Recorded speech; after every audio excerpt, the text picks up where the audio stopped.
S ಆತ್ಮೀಯ ಸ್ಪರ್ಧಾ ಮಿತ್ರರೇ, welcome to flavour and academy. ನಿಮ್ಮೆಲ್ಲರಿಗೂ ಕೂಡ ನಮಸ್ಕಾರಗಳು. ಹ್ಮ್. ಏನು ಇವತ್ತಿನ ಒಂದು ಕ್ಲಾಸ್ನಲ್ಲಿ ವಿಶೇಷವಾಗಿ ಥಿಂಕ್ ಮಾಡೋದಂದ್ರೆ, ನಾವು ಸಾಕಷ್ಟು ನೋಟಿಫಿಕೇಶನ್ಗಳನ್ನು ನೋಡ್ತಾ ಇದ್ದೀವಿ ಈಗ. ನಿನ್ನೆ ಕೂಡ KPSC ಕೂಡ ಒಂದು ನೋಟಿಫಿಕೇಶನ್ ತೊಗೊಂಬಂದಿರ್ತಕ್ಕಂಥ ವಿಚಾರ ನೋಡ್ತಾ ಇದ್ದೀವಿ. ಹಾಸ್ಟೆಲ್ ವಾರ್ಡನ್ಗೆ ಸಂಬಂಧಿಸಿದಂತೆ ನೋಟಿಫಿಕೇಶನನ್ನು ನೋಡ್ತಾ ಇದ್ದೀವಿ ಇಲ್ಲಿ.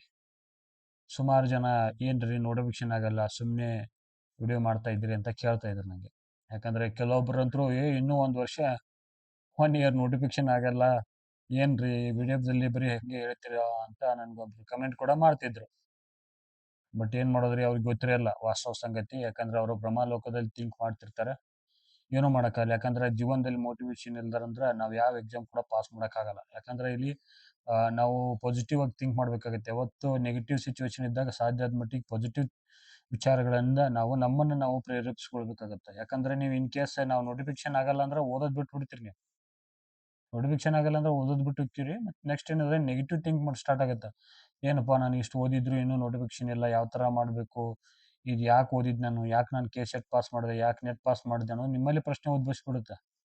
ಹೌದು, PhD ಏನಕ್ಕೆ ಮಾಡ್ಬೇಕಾಗಿದ್ರೆ, ಖಾಲಿ ಕೊಡೋದಾಗಿದ್ರೆ ಅನ್ನೋ ಒಂದು ಪ್ರಶ್ನೆ ಉದ್ಭವಿಸ್ಬಿಡುತ್ತೆ. ಹಾಗಾಗಿ ಯಾವತ್ತು ನಾವು ಕೀಪ್ ಮೋಟಿವೇಟ್ ಇರಬೇಕಾಗತ್ತೆ ಇಲ್ಲಿ. ನಾವು ಇಲ್ಲಿ ನಾವು ಏನದು ಬರೀ ನೆಗೆಟಿವ್ ಥಿಂಕ್ ಮಾಡ್ತಾ ಮಾಡ್ತಾ ಹೋದಂಗೆ ಏನಾಗುತ್ತೆ, ಮನುಷ್ಯ ಕುಗ್ಗಿ ಹೋಗ್ತಾನೆ, ಮಾನಸಿಕವಾಗಿ ಜರ್ಜರ್ತಾಗ್ತಾರೆ. ಹಾಗಾಗಿ ನಾವೇನು ಕಾಟಾಚಾರಕ್ಕಾಗಿ ಹೇಳ್ತಾ ಇಲ್ಲ. ಥಿಂಗ್ ಏನಂದ್ರೆ ನಿಮಗೂ ಗೊತ್ತಿರ್ತಕ್ಕಂಥ ವಿಚಾರ ಇದು. ಬಜೆಟಲ್ಲಿ ನೀವು ಘೋಷಣೆ ಆಗಿರ್ತಕ್ಕಂಥ ವಿಚಾರ ನೋಡ್ತೀರಿ. 2,000 ಹುದ್ದೆಗಳನ್ನ ಉನ್ನತ ಶಿಕ್ಷಣ ಇಲಾಖೆಯಲ್ಲಿ ತುಂಬತಕ್ಕಂಥ ಒಂದು ವಿಚಾರ ನೋಡ್ತಾ ಇದ್ರಿ. ಅದರ ಭಾಗವಾಗಿ ನಾವೇನ್ ನೋಡ್ತಾ ಇದ್ದೀವಿ ಅಂದ್ರೆ ಇಲ್ಲಿ 826 ಪೋಸ್ಟ್‌ಗಳಿಗೆ ಸಂಬಂಧಿಸಿದಂತೆ AP ಪೋಸ್ಟ್‌ಗಳನ್ನ ನಾವು ನೋಟಿಫಿಕೇಶನ್ ನೋಡ್ತಾನೆ ಇದ್ದೀವಿ ಇಲ್ಲಿ. ಸೊ ಹೇಗಿದ್ರು ಇಂಟರ್ನಲ್ ರಿಸರ್ವೇಷನ್‌ಗೆ ಅದಕ್ಕೊಂದು ಇಂಟರ್ನಲ್ ರಿಸರ್ವೇಷನ್‌ಗೆ ಒಂದು ಪರಿಹಾರ ಸಿಕ್ಕಿದೀಗ. ಸಿಕ್ಕಾದ್ಮೇಲೆ ಅದ್ರ ಬಗ್ಗೆ ಯಾಕೆ ಥಿಂಕ್ ಮಾಡ್ಬೇಕು ನಾವು? ಓದೋದು ನಮ್ಮ ಕೆಲಸ ಈಗ. ಕರ್ಮಣ್ಯವಾಧಿಕಾರಸ್ತೆ ಮಾ ಫಲೇಷು ಕದಾಚನ. ಕರ್ಮ ಮಾಡೋದಷ್ಟೇ ಕೆಲಸ ನಮ್ದು. ನಾವು ಯಾವ ಥರ ಮಾಡ್ತೀವೋ ಅದ್ರ ಮೇಲೆ ನಮ್ಮ ಪರಿಹಾರ ಸಿಗುತ್ತೆ ಇಲ್ಲಿ. ಅದು ಬಿಟ್ಟು ನೋಟಿಫಿಕೇಶನ್ ಆಗಲ್ಲ, ಅದು ಇಲ್ಲ, ಇದು ಇಲ್ಲ ಅಂತ ಸುಮ್ನೆ ಬಂದು ಕಮೆಂಟ್ ಮಾಡ್ತಾ ಇದ್ರಿ. ನಿಮಗೂ ಕೂಡ ಒಂದು ನಾನು ಸಜೆಷನ್ ಕೊಡ್ತೀನಿ. ನೀವು ಕಮೆಂಟ್ ಮಾಡೋದು ತಪ್ಪಲ್ಲ, ಏನಿಲ್ಲ. ಬಟ್ ಥಿಂಗ್ ಏನಂದ್ರೆ, ಈ KPSC ನೋಡ್ರಿ, KPSC ಮತ್ತೆ KA ನೋಟಿಫಿಕೇಶನ್ ಅವ್ರಿಗೆ ಮಾಡಕ್ಕೇನು ಬೇರೆ ಕೆಲಸ ಇಲ್ಲ ನೋಟಿಫಿಕೇಶನ್ ಮಾಡಕ್ಕೆ. KPSC ಅವ್ರು ಇವಾಗ ನೀವು ನೋಡ್ತಾ ಇದ್ರಿ, ವಾರ್ಡನ್ ಸಂಬಂಧಿಸಿದಂತೆ ಒಂದು ಸುದ್ದಿಯನ್ನು ಕಾಣ್ತಾ ಇದ್ದೀರಿ. ಮತ್ತೆ KA PC ನೋಟಿಫಿಕೇಶನ್ ಮಾಡಿದ್ರು. ಹಾಗಾದ್ರೆ KAದವ್ರಿಗೆ ಇಷ್ಟು ಕ್ಲಾರಿಟಿ ಇಲ್ದಾನೆ PC ನೋಟಿಫಿಕೇಶನ್ ಮಾಡ್ತಾರೆ. ಅವರು AO, AAO assistant agriculture officer ಕೂಡ ನೋಟಿಫಿಕೇಶನ್ ಮಾಡಿದ್ದಾರೆ. ಹಾಗಾಗಿ ನೋಟಿಫಿಕೇಶನ್ ಆಗೇ ಆಗುತ್ತೆ, ಅದ್ರೊಳಗೆ ಡೌಟ್ ಇಲ್ಲ. ಸೊ ನೀವು ಕೀಪ್ ಟಚ್ ಇರ್ಬೇಕು ಸ್ಟಡಿ ಬಗ್ಗೆ. ಅದ್ರ ಒಂದು ನೋಡ್ಬೇಕಾದ್ರೆ ನಾವು ಇಲ್ಲಿ ನೋಡ್ಬೋದು ನೀವು ಏನು social welfare department woman warden ಇಲ್ಲಿ ಬಂದಿರತಕ್ಕಂಥ ಸುದ್ದಿ ಇದು. 31 ಹುದ್ದೆಗಳಿಗೆ ಸಂಬಂಧಿಸಿದಂತೆ 12/6/2026 ಇದ ಪೂರ್ವ ತಯಾರಿ ಏನು ಮಾಡಬೇಕು, ಹೆಂಗ್ ಮಾಡಬೇಕು ಅನ್ನೋ ಒಂದು ವಿಚಾರಗಳನ್ನ ಕಮ್ಯುನಿಕೇಟ್ ಮಾಡ್ತಕ್ಕಂಥ ವಿಚಾರವನ್ನ KPSC ಸೋಷಿಯಲ್ ವೆಲ್ಫೇರ್ ಡಿಪಾರ್ಟ್ಮೆಂಟ್ ಬಂದಿರತಕ್ಕಂಥ ಒಂದು ಸುದ್ದಿಯನ್ನ ಇಲ್ಲಿನ ಅದು ಅಪ್ಡೇಟ್ ಕೊಟ್ಟಿದೆ ಇಲ್ಲಿ. ಅದು ಅಧಿಕೃತವಾಗಿರ್ತಕ್ಕಂಥ ವೆಬ್ಸೈಟ್ ಅಲ್ಲೇ ನೋಡ್ತೀವಿ ಇಲ್ಲಿ. ಇನ್ನು ಇದು ಸೋಷಿಯಲ್ ವೆಲ್ಫೇರ್ ಡಿಪಾರ್ಟ್ಮೆಂಟ್ ವಾರ್ಡನ್ ಅದು ಮೆನ್ ಎಷ್ಟು 251 ಹುದ್ದೆಗಳು 12/6/2026 ಇಲ್ಲಿರ್ತಕ್ಕಂಥ ನೀವು ವಿಚಾರ ನೋಡ್ತೀರಿ. ಇಲ್ಲೇನು ಫೇಕ್ ಸುದ್ದಿ ಅಲ್ಲಿದ್ದು. ಸಾಕಷ್ಟು ಟೆಲಿಗ್ರಾಮ್ ಗ್ರೂಪಲ್ಲಿ ಕೂಡ ಸಾಕಷ್ಟು ಓಡಾಡ್ತಾ ಇದೆ ಇದು. ನೆಕ್ಸ್ಟ್ ವೆಬ್ಸೈಟಲ್ಲಿ ಕೂಡ ಇದೆ. KPSC ವೆಬ್ಸೈಟಲ್ಲಿ ಕೂಡ ನೀವು ಚೆಕ್ ಮಾಡ್ಬೋದು ಇದ್ರ ಬಗ್ಗೆ ಹೋಗಿ. ಸೊ ಹಾಗಾಗಿ ಅಸಿಸ್ಟೆಂಟ್ ಪ್ರೊಫೆಸರ್ ನೇಮಕಾತಿ ಕೂಡ ಶೀಘ್ರದಲ್ಲಿ ಆಗೇ ಆಗುತ್ತೆ ಅದು. ನಾವು ಅನ್ಕೊಂಡಿದ್ದು ಜೂನ್ ಜುಲೈ ಅನ್ಕೊಂಡಿದ್ದೀವಿ ಈಗ. ಬಟ್ ಥಿಂಗ್ ಏನಾದ್ರು ಸ್ವಲ್ಪ ಯಾಕೋ ಡಿಲೇ ಆಗ್ತಾ ಇದೆ. ಇವತ್ತು ಕೂಡ ನಮ್ದೊಬ್ರು ಟೀಮ್ ಮೆಂಬರ್ ಇದ್ರು ಅವರು. ಆ ಟೀಮ್ ಮೆಂಬರ್ ಕೂಡ ಹೇಳಿದ್ದಾರೆ, ಅವರು ನೋಟಿಫಿಕೇಶನ್ ಯಾವುದೇ ಕಾಲದಲ್ಲಿ ಆಗಬಹುದು. ಅವರು ಕೂಡ ಒಂದು ಸಂಸ್ಥೆ ಓನರ್ ಇದ್ದಾರೆ ಅವರು. ಅಸಿಸ್ಟೆಂಟ್ ಪ್ರೊಫೆಸರ್ ನೇಮಕಾತಿಗೆ ಸಂಬಂಧಿಸಿದಂತೆ ಸಾಕಷ್ಟು ಹೋರಾಟ ಮಾಡ್ತಿದ್ದಾರೆ. ಅವ್ರ ಹೆಸರನ್ನು ನಾನು ಹೇಳಕ್ ಇಷ್ಟಪಡಲ್ಲ. ಯಾಕಂದ್ರೆ ಅವ್ರು ಹೇಳ್ತಕ್ಕಂಥ ಮಾಹಿತಿ ಮತ್ತೆ ನಮ್ಮ ಸ್ನೇಹಿತರೊಬ್ಬರು ಡಿಪಾರ್ಟ್ಮೆಂಟಲ್ಲಿ ಇರ್ತಕ್ಕಂಥ ಅವ್ರು ಕೊಟ್ಟಿರ್ತಕ್ಕಂಥ ಮಾಹಿತಿಗಳು ಕೂಡ 2 ತಿಂಗಳ ಒಳಗಾಗಿ ನೋಟಿಫಿಕೇಶನ್ ಆಗತ್ತೆ ಅಂತ ಹೇಳಿದ್ದಾರೆ ಅವ್ರು. 2 ತಿಂಗಳ ಒಳಗಾಗಿ ನೋಟಿಫಿಕೇಶನ್ ಆಗತ್ತೆ ಅಂತ ಹೇಳಿದ್ದಾರೆ. ಹಾಗಾಗಿ ನೀವು 2 ತಿಂಗಳಂದ್ರೆ 60 ದಿನ. ಇದ್ರೊಳಗೆ ನೀವು ಸೆಲ್ಫ್ ಸ್ಟಡಿ ಆಕ್ಷನ್ ಪ್ಲಾನ್ ಮಾಡಲೇಬೇಕು. ನೀವು ಮಾಡಲಿಲ್ಲ ಅಂದ್ರೆ ಕೆಲಸ ಆಗಲ್ಲ. ಯಾಕಂದ್ರೆ ನೀವು ಒಂದು ಆಪ್ಷನಲ್ ಸಬ್ಜೆಕ್ಟ್ ಅಷ್ಟು ಈಸಿ ಅನ್ಕೊಂಡಿದ್ರಿ, ನೀವು ಕವರ್ ಮಾಡೋದೇನು?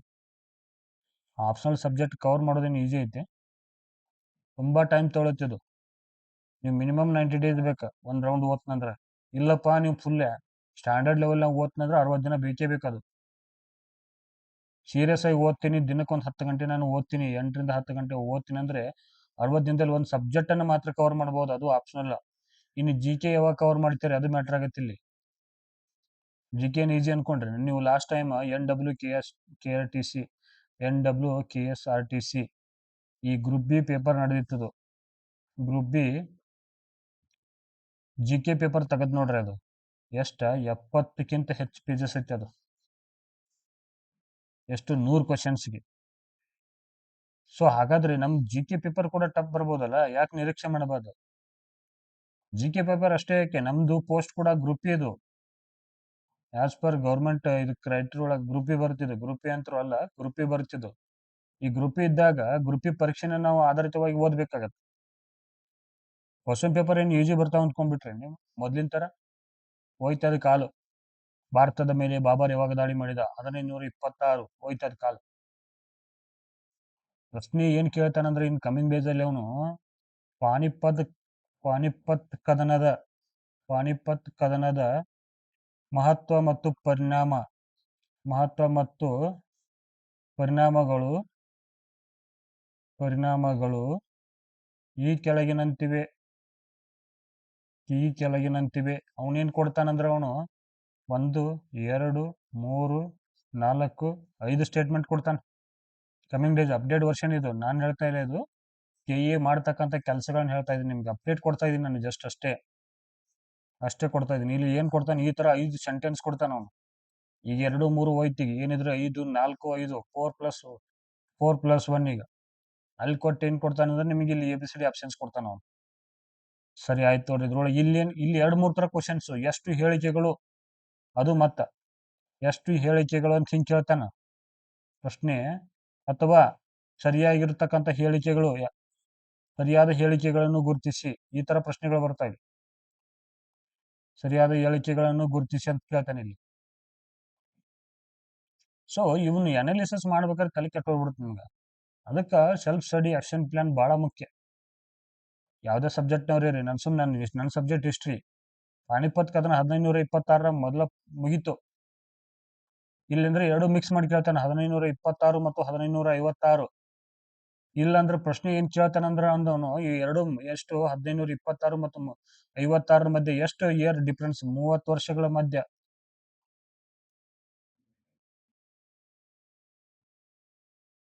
ಈ 30 ವರ್ಷಗಳ ಮಧ್ಯೆ ಇರ್ತಕ್ಕಂಥ ಮಧ್ಯಕಾಲೀನ ಭಾರತದ ಇತಿಹಾಸದ ಒಂದು ಚರಿತ್ರೆಗೆ ಸಂಬಂಧಿಸಿದಂತೆ ಬೆಳವಣಿಗೆಗಳನ್ನ ಕೇಳ್ತಾನ ಅವನು. ಮೊಘಲ ಸಾಮ್ರಾಜ್ಯದ ಉದಯದೊಂದಿಗೆ ಏನಾಯ್ತು ಅಂತ ಕೇಳ್ತಾನೆ. ಅವಾಗ ಏನ್ ಮಾಡ್ತೀರಿ? ಸೊ ಅಷ್ಟು ಈಜಿ ಇಲ್ಲ ಪ್ರಶ್ನೆಗಳು ಬರೋದು. ಮುಂದಿನ ದಿನಗಳು ತುಂಬಾ ಕಷ್ಟ ಬರ್ತಾವ. ಕಠಿಣವಾಗಿರ್ತಕ್ಕಂಥ ಪ್ರಶ್ನೆಗಳನ್ನ ನೋಡ್ತಾ ಇದೀವಿ. ಆಪ್ಷನಲ್ ಅಂತೂ ಅಷ್ಟು ನೆಗ್ಲೆಕ್ಟ್ ಮಾಡಕ್ ಹೋಗ್ಬೇಡ್ರಿ. ನೀವು ಎಷ್ಟು ಚೆನ್ನಾಗಿ ಓದ್ತಿರಲ್ಲ ಅಷ್ಟು ಮ್ಯಾಟರ್ ಆಗುತ್ತೆ ಇಲ್ಲಿ. ನಾನು ಲಾಸ್ಟ್ ವಿಡಿಯೋದಾಗೂ ಹೇಳಿದೆ ನಿಮ್ಗೆ, ವೀಕ್ಲಿ ಒಂದು ಸಬ್ಜೆಕ್ಟ್ ಸಂಬಂಧಪಟ್ಟಂತೆ ಒಂದು ಕ್ವಶನ್ ಪೇಪರ್ ಸಾಲ್ವ್ ಮಾಡ್ರಿ ಅಂತ ಹೇಳಿದೆ ನಾನು. PYQ ಪ್ರೀವಿಯಸ್ ಇಯರ್ ಕ್ವಶನ್ ಪೇಪರ್ನ ಒಂದು ವಾರದಲ್ಲಿ ಒಂದು ಸಬ್ಜೆಕ್ಟ್, ಯಾವುದೇ ಸಬ್ಜೆಕ್ಟ್ ಇರಲಿ ಅದು ಒಂದು, ಅದರಲ್ಲಿ ವಿಶೇಷವಾಗಿ ಕೆ ಸೆಟ್ ಮಾಡ್ಕೊಳ್ರಿ. ಇಲ್ಲಾಂದ್ರೆ NET ಮಾಡ್ರಿ. ಇಲ್ಲ ಅದರ್ ಸ್ಟೇಟ್ ಸಾಕಷ್ಟು ಅಸಿಸ್ಟೆಂಟ್ ಪ್ರೊಫೆಸರ್ ಸಂಬಂಧಪಟ್ಟಂತೆ ಪ್ರೀವಿಯಸ್ ಇಯರ್ ಕ್ವಶನ್ ಪೇಪರ್ ಸಿಗ್ತಾವ ನಿಮ್ಗೆ. ಗೂಗಲ್ ಮಾಡಿ ಸಿಕ್ಬಿಡ್ತಾವ. ಅವ್ನು ತಗೊಂಡು ಏನ್ ಮಾಡ್ರಿ, ಸಾಲ್ವ್ ಮಾಡ್ರಿ. ಹೌದು, ನಾನು ಯಾಕೆ ಅವಾಗ ಗೊತ್ತಾಗತ್ತೆ ನಿಮ್ಗೆ ನಾನು ಏನ್ ಮಾಡ್ತಾ ಇದೀನಿ ಏನಿಲ್ಲ ಅಂತ.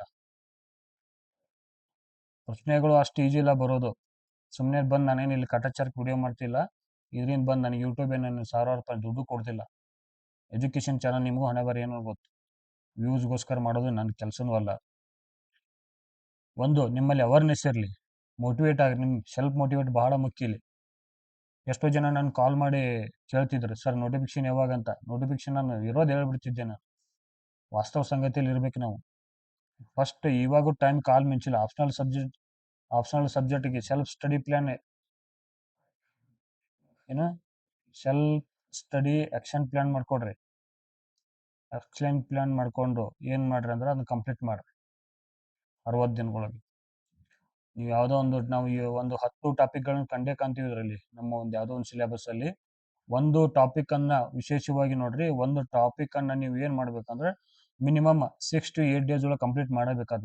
ಹಂಗೆ ಓದ್ತಿರೋ ಅಥವಾ ನೋಟ್ಸ್ ಮಾಡಿ ಓದ್ತಿರೋ, ಅದನ್ನ ಯಾವ ತರ ಓದ್ತಿರೋ ನಿಮಗೆ ಬಿಟ್ಟಿದ್ದು. ಬಟ್ ಏನು 6 to 8 days ಒಳಗೆ ಒಂದು ಟಾಪಿಕ್ ಕವರ್ ಮಾಡಿ ಒನ್ಸ್ ಬರೀ ಒಂದು ವಾರ ಒಂದು ಟಾಪಿಕ್ ಕವರ್ ಮಾಡಿ ನೋಡ್ರಿ, ಅದು ಎಷ್ಟು ಸ್ಯಾಟಿಸ್ಫ್ಯಾಕ್ಷನ್ ಇರುತ್ತೆ ಮತ್ತು ನಿಮಗೆ ನೀವು ಮೋಟಿವೇಶನ್ ಆಗುತ್ತೆ ನಿಮಗೆ.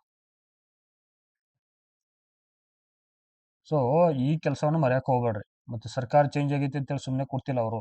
ಅವ್ರು ಬಂದ ತಕ್ಷಣ ಈಗ ಪಿ ಸಿ ನೋಟಿಫಿಕೇಶನ್ ಆಯ್ತು, ಮತ್ತು ಹಾಸ್ಟೆಲ್ ವಾರ್ಡನ್ ಬಗ್ಗೆ ನೋಟಿಫಿಕೇಶನ್ ಆಗ್ತಕ್ಕಂಥ ಒಂದು ಬೆಳವಣಿಗೆ ಕೂಡ ನಾವು ಇಲ್ಲಿ ಕಾಣ್ತಾ ಇದ್ದೀವಿ.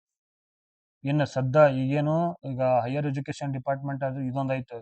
ಇನ್ನು ಯಾವುದದು ವಸತಿ ಏನದು ರೆಸಿಡೆನ್ಷಿಯಲ್ ಸ್ಕೂಲಲ್ಲಿ ಕ್ರೈಸಲ್ಲಿ ಕೂಡ ನೋಟಿಫಿಕೇಶನ್ ಐತಿ ಈಗ.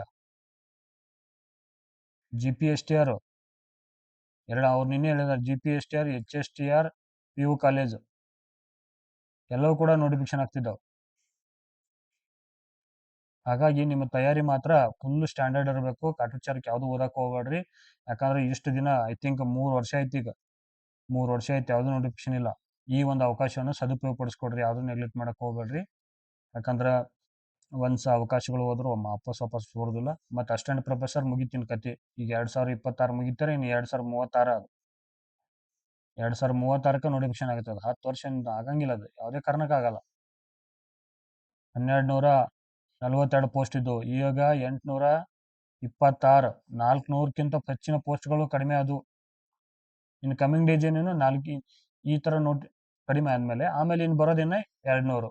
ಆಗ ಒಂದು ಸಬ್ಜೆಕ್ಟಿಗೆ 10, 20, ಮ್ಯಾಕ್ಸಿಮಮ್ 15 ಈ ಥರ ಒಂದೊಂದು ಸಬ್ಜೆಕ್ಟಿಗೆ ಅವ್ರು ನೋಟಿಫಿಕೇಶನ್ ಮಾಡಿ ಬರ್ತಾರೆ. ಅವಾಗ ಏನು ಮಾಡ್ತೀರಿ? ಥಿಂಕ್ ಮಾಡಿರಿ. ಅವಕಾಶ ಏನು ಭಾಳ ದೂರ ಇಲ್ಲ, ಒಂದು 2 ತಿಂಗಳೊಳಗೆ ನೋಟಿಫಿಕೇಶನ್ ಆಗುತ್ತೆ. ನೀವು ಏನು ಮಾಡಿರಿ, ಪ್ರಿಪ್ರೇಷನ್ ಮಾತ್ರ ಸೀರಿಯಸ್ ಆಗಿ ಮಾಡಿರಿ, ಯಾವುದೇ ಕಾರಣಕ್ಕೂ ನೆಗ್ಲೆಕ್ಟ್ ಮಾಡಕ್ಕೆ ಹೋಗ್ಬೇಡ್ರಿ. ಮತ್ತು ನಿಮ್ಮ ಕಮೆಂಟ್ಗಳೇನಿದ್ರು, ಏನೇ ಡೌಟ್ಗಳಿದ್ರು ಕೂಡ ನನಗೆ ಫೋನ್ ಮೆಸೇಜ್ ಮಾಡಿರಿ, ಏನು ಸಮಸ್ಯೆ ಇಲ್ಲ. ನಾನು ನಿಮ್ಗೆ ರಿಪ್ಲೈ ಕೊಡೋಕ್ಕೆ ಪ್ರಯತ್ನ ಮಾಡ್ತೀನಿ. ಇದೇ ನಂಬರ್ಗೆ ಕಾಲ್ ಮಾಡಿರಿ ಅಥವಾ ಮೆಸೇಜ್ ಮಾಡಿರಿ. ಸೆಲ್ಫ್ ಸ್ಟಡಿ ಆ್ಯಕ್ಷನ್ ಪ್ಲ್ಯಾನ ಬಹಳ ಮುಖ್ಯ. ಹಾಗಾಗಿ ಮತ್ತು ಇದೇ ಒಂದು ವಿಡಿಯೋದಲ್ಲಿ ಕೂಡ ನಾನು ಮತ್ತೊಂದು ವಿಚಾರ ಕೂಡ ಹೇಳಕ್ಕೆ ಇಷ್ಟಪಡ್ತೀನಿ. ಅದು ಕೂಡ ಡಿಮೋಟಿವೇಟ್ ಮಾಡ್ಕೊಳಕ್ಕೆ ಹೋಗ್ಬೇಡ್ರಿ. ನೆಕ್ಸ್ಟ್ ಇನ್ನೊಂದು ಪ್ರಶ್ನೆ ಕೇಳ್ತಿದ್ರು, ತುಂಬ ಜನ ಪ್ರಶ್ನೆ ಕೇಳ್ತಿದ್ರು. ಏನು ಕೇಳ್ತಿದ್ರು ಅಂದ್ರೆ, ಕೆ ಸೆಟ್ ಆದ್ಮೇಲೆ ಆಗುತ್ತಾ? ಕೆ ಸೆಟ್ 2000 ಅಕ್ಟೋಬರ್ 11ಕ್ಕೆ ಡೇಟ್ ನೋಡ್ತಾ ಇದ್ದೀನಿ, 2026 ಆದ್ಮೇಲೆ ನೋಟಿಫಿಕೇಶನ್ ಆಗುತ್ತಾ ಅಂತ ಕೇಳ್ತಿದ್ದಾರೆ ಅವರು. ಅದೇವೋ ಗೊತ್ತಿಲ್ಲ ನನಗೆ, ವಾಸ್ತವ ಹೇಳ್ತೀನಿ, ಅದ್ರೊಳಗಾಗೇನಾಗತ್ತೆ.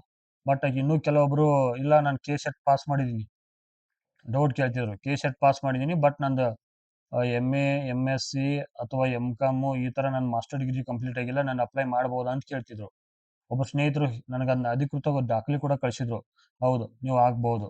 ಕೆ ಸೆಟ್ ಪಾಸ್ ಆಗಿದ್ರೆ ನೀವು ಅಂತಿಮವಾಗಿರ್ತಕ್ಕಂಥ MA ಅಥವಾ ಅಂತಿಮ MSc MCOM ಅಲ್ಲಿ ಇದ್ರೂ ಕೂಡ ನೀವು ಅಪ್ಲಿಕೇಶನನ್ನು ಹಾಕ್ಬೋದು.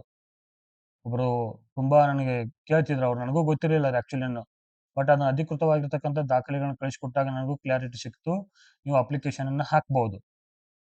ಏನು ಕೆ ಸೆಟ್ ಪಾಸ್ ಆಗಿದ್ದು ಅಂತಿಮವಾಗಿರ್ತಕ್ಕಂಥ ಡಿಗ್ರಿಯಲ್ಲಿ ಇದ್ದಾಗ ಲಾಸ್ಟ್ ಸೆಮ್ಮಲ್ಲಿ ಇದ್ರೂ ಕೂಡ ರಿಸಲ್ಟ್ ಬಂದಿಲ್ಲ ಅಂದ್ರೂ ಕೂಡ ಅಪ್ಲಿಕೇಶನ್ ಹಾಕ್ಬೋದು ನೀವು, ಕೆ ಸೆಟ್ ಪಾಸ್ ಆಗಿದ್ರೆ. ನೀವೇನು ಮಾಡಿರಿ, ಪ್ರಿಪ್ರೇಷನ್ ಕೂಡ ಸ್ಟಾರ್ಟ್ ಮಾಡಿಬಿಡ್ರಿ. ಯಾಕಂದ್ರೆ ನೀವು ತುಂಬ ಜೂಮಲ್ಲಿ ಇರ್ತಿರಲಿ.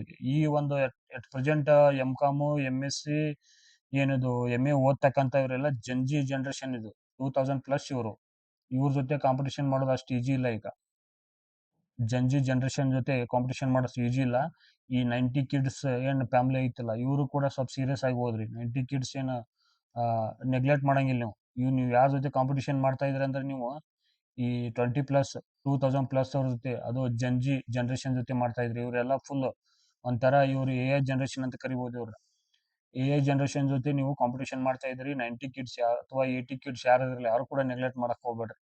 ಹಿಂಗೆ ಹೇಳ್ತ ನಾನು ಸೀರಿಯಸ್ ತೊಗೊಳಕ್ಕೆ ಹೋಗ್ಬೇಡ್ರಿ. ಸ್ವಲ್ಪ ಏನಂದ್ರೆ ಸ್ವಲ್ಪ ಅದು ಕಾಂಪಿಟೇಷನ್ ಲೆವೆಲ್ ಜಾಸ್ತಿ ಐತಿ. ಕ್ವಶನ್ ಪೇಪರ್ ಟಫ್ನೆಸ್ ಜಾಸ್ತಿ ಬರ್ತೈತಿ. ಇಲ್ಲೇ ಬಂದು ಅನ್ವಾಂಟೆಡ್ ನಾನನ್ನು ಏನೂ ಹೇಳ್ತಿಲ್ಲ, ಸಾಧ್ಯದ ಮಟ್ಟಿಗೆ ನಿಮ್ಗೆ ಹೆಲ್ಪ್ ಆಗಲಿ ಅಂತ ಕೆಲವೊಂದು ವಿಡಿಯೋಗಳು ಮಾಡಿಕೊಡ್ತಾ ಇದ್ದೀನಿ. ಎಷ್ಟೋ ಜನ ಕೂಡ ಅದ್ರ ಬಗ್ಗೆ ನನಗೆ ಇದನ್ನು ಹೇಳಿದ್ರಿ, ಇನ್ನೂ ಚೆನ್ನಾಗಿ ಬರ್ತಿದೆ ಅಂತ. ನಿಮ್ಮೆಲ್ಲರೂ ಕೂಡ ಥ್ಯಾಂಕ್ಸ್ ಹೇಳ್ತೀನಿ. ಬಟ್ ನೋಟಿಫಿಕೇಶನ್ ಮಾತ್ರ ಆಗುತ್ತೆ, ದಯವಿಟ್ಟು ಯಾರು ನೆಗ್ಲೆಕ್ಟ್ ಮಾಡಕ್ಕೆ ಹೋಗ್ಬೇಡ್ರಿ. ಸೆಪ್ಟೆಂಬರ್ ಒಳಗೆ ಆಗುತ್ತೆ ಅದು, ಸೆಪ್ಟೆಂಬರ್ ಒಳಗೆ ಆಗುತ್ತೆ. ನೀವು ಯಾರು ಕೂಡ ನೆಗ್ಲೆಕ್ಟ್ ಮಾಡಬೇಡ್ರಿ, ಓದಕ್ಕೆ ಪ್ರಯತ್ನ ಮಾಡಿರಿ.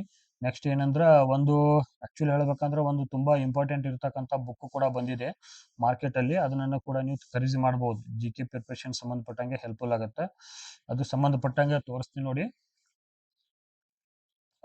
ಇದೊಂದು ಬುಕ್ಕು, ಇದು KEA ಈ ಬುಕ್ ಅದು ಪ್ರಣತಿ ಅಕಾಡೆಮಿ ಅವ್ರು ಬಂದೈತಿ. ಇದರಲ್ಲಿ ತುಂಬಾ ಕ್ವಶನ್ ಪೇಪರ್ ಸಾಲ್ವ್ ಮಾಡಿದ್ದಾರೆ. GK ಕಂಪ್ಲೀಟ್ ಐತಿ ಇದು. ಪ್ರತಿ ಕ್ವಶನ್ಸ್ ಕೂಡ ಎಕ್ಸ್ಪ್ಲನೇಷನ್ ಐತಿ ಇದರಲ್ಲಿ. ಪ್ರತಿ ಕ್ವಶನ್ಸ್ ಕೂಡ ಎಕ್ಸ್ಪ್ಲನೇಷನ್ ಐತಿ. ಇದು ಸಂಬಂಧಪಟ್ಟಂಗೆ ಯಾರ PDF ಬೇಕಾದ್ರೆ ನನ್ನ ನಂಬರ್ ಕಾಲ್ ಮಾಡ್ರಿ. ಮತ್ತು ಇದು ಬುಕ್ ಕೂಡ ತುಂಬಾ ಡಿಸ್ಕೌಂಟ್ ರೇಟ್ ಅಲ್ಲಿ ಕೊಡ್ತಾ ಇದೀವಿ ನಾವು ಕೂಡ. ಈ ನಂಬರ್ ಕಾಲ್ ಮಾಡ್ರಿ, ನಿಮ್ಗೆ ಸಿಗುತ್ತಾ. ಇದು ರೇಟು 699 ರೂಪಾಯಿ ಐತಿ. ಡಿಸ್ಕೌಂಟ್ ಅಮೌಂಟ್ ಬಂದು 599 ಹೋಮ್ ಡೆಲಿವರಿ ಫ್ರೀ ಐತಿ. ಇದು ಹೋಮ್ ಡೆಲಿವರಿ ಫ್ರೀ ಐತಿ. ಈ ಬುಕ್ ಅನ್ನ ತೆಗೆದುಕೊಡ್ರಿ, ತುಂಬಾ ಹೆಲ್ಪ್ಫುಲ್ ಆಗುತ್ತೆ ನಿಮ್ GK ಪ್ರಿಪರೇಷನ್ಗೆ. ಇದು ಅಂದ್ರೆ 2 ಬುಕ್ ಇದೆ ಇದರಲ್ಲಿ.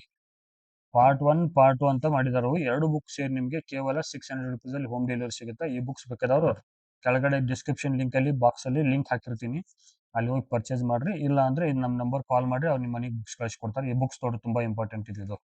ಅಂದ್ರೆ ಯಾಕಂದ್ರೆ ಈ ಬುಕ್ ಅಲ್ಲಿ ನಮ್ಮ GK ಏನ್ ಸಿಲೆಬಸ್ ಬೇಕಾದ್ರೆ as per KA syllabus A to Z cover ಮಾಡಿದಾರೆ ಅವರು. ಸೊ ಹೆಲ್ಪ್ಫುಲ್ ಆಗುತ್ತೆ. ಯಾರು ಕೂಡ ನೆಗ್ಲೆಕ್ಟ್ ಮಾಡಬೇಡ್ರಿ. ಎಲ್ಲಾ ಕ್ವಶನ್ ಪೇಪರ್ ಈಗ ರೀಸೆಂಟ್ ಆಗಿರ್ತಕ್ಕಂಥ ಕ್ವಶನ್ ಪೇಪರ್ನ ಸಾಲ್ವ್ ಮಾಡಿದ್ದಾರೆ ಇದರಲ್ಲಿ. ಸೊ ಅದು ನಿಮ್ಗೆ 100% ಹೆಲ್ಪ್ಫುಲ್ ಆಗುತ್ತೆ.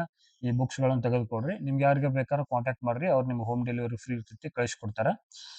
ನೆಕ್ಸ್ಟ್ ಈ ಒಂದು ವಿಡಿಯೋದಲ್ಲಿ ಕಂಪ್ಲೀಟ್ ಮಾಹಿತಿ ಕೊಟ್ಟಿದ್ದೀನಿ ಕೆಲವೊಂದು. ಇನ್ನು ಕಮಿಂಗ್ ಡೇಸ್ ಅಲ್ಲಿ ಏನಾದ್ರು ನಿಮ್ಗೆ ಇನ್ಫಾರ್ಮೇಶನ್ ಬೇಕಾದ್ರೂ ಕೂಡ ನನ್ನ ನಂಬರ್ ಕಾಲ್ ಮಾಡ್ರಿ, ಇದು ಅವ್ರು ನಿಮ್ಗೆ ಹೆಚ್ಚಿನ ಮಾಹಿತಿಯನ್ನು ಕೊಡ್ತಾರೆ. ಸೊ ಮುಂದಿನ ಒಂದು ವಿಡಿಯೋದಲ್ಲಿ ಸಿಗೋಣ. ಈ ಒಂದು ವಿಡಿಯೋ ನೋಡಕ್ಕೆ ನಿಮ್ಮೆಲ್ಲರೂ ಕೂಡ ಧನ್ಯವಾದಗಳು. ಶುಭ ದಿನ. Have A good day.